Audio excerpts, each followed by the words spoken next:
Kasih karunia dan damai sejahtera dari Tuhan Allah Bapa kita dan dari anaknya Tuhan Yesus Kristus menyertai kamu. Amin.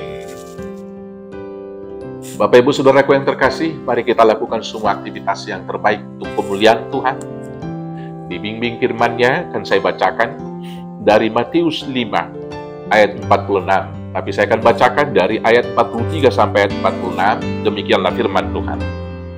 Kamu telah mendengar firman, kasihilah sesamamu manusia dan bencilah musuh.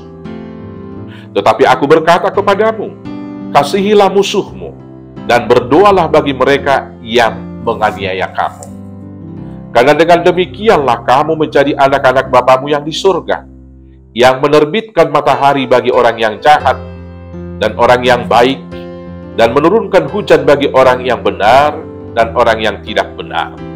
Apabila kamu mengasihi orang yang mengasihi kamu, apakah upahmu?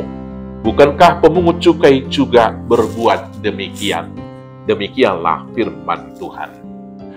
Bapak Ibu Saudaraku yang terkasih dalam Yesus Kristus, mengikut Kristus harus meninggalkan segala hal duniawi.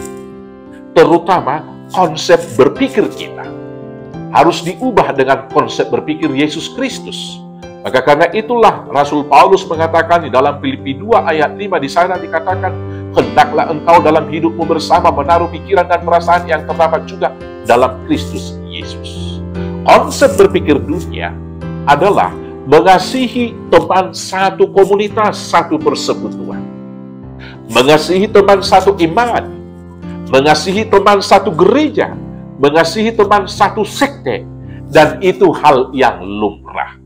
Maka Tuhan Yesus membawa ajaran yang baru, supaya agama itu tidak dibangun menjadi persekutuan yang eksklusif, yang tertutup, menganggap seolah satu persekutuan adalah anak Tuhan, di luar persekutuan itu adalah anak duniawi yang tidak kudus dan tidak patut mendapat kerajaan Allah.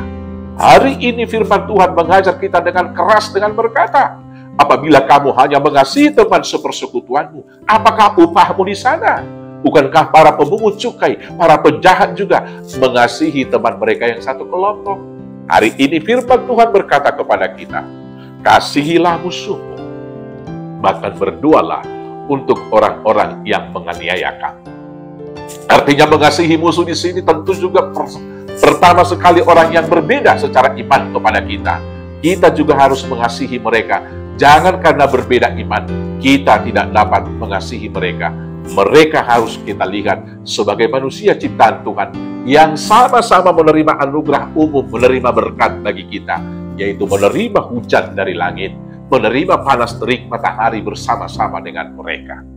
Kemudian mengasihi musuh kita berarti kita mau mengampuni mereka, sebab mereka tentu tidak tahu dan tidak dengan sengaja memusuhi kita, karena mereka tidak tahu hakikat daripada kebenaran itu.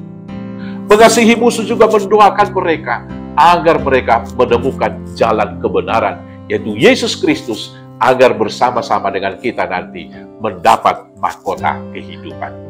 Maka kalau kita mengatakan Kristen, jangan Kristen yang setengah-setengah, tapi Kristen yang luar biasa, yang meninggalkan konsep berpikir dunia, tetapi mengikuti konsep berpikir Kristus. Dengan demikianlah kita dapat memuliakan Tuhan dan memenangkan jiwa-jiwa untuk Tuhan.